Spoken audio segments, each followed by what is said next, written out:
Hello everyone, welcome back to our channel. Today, I'm going to show you how to create an audio fade in effect in Audacity. Let's get started. Most people know the basic way to fade audio. You simply select the part of the audio you want to fade, then click on Effect in the top menu. From the drop-down, choose Fade In.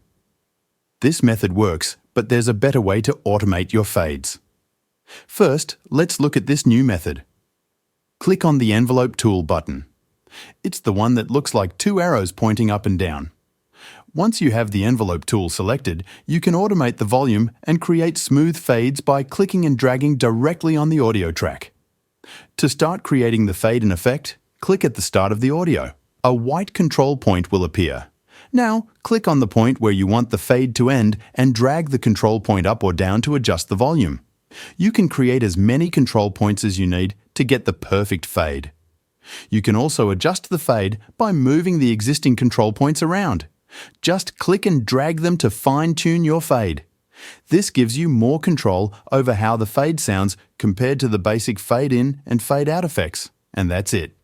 You've now automated the volume and created a smooth fade-in effect in Audacity.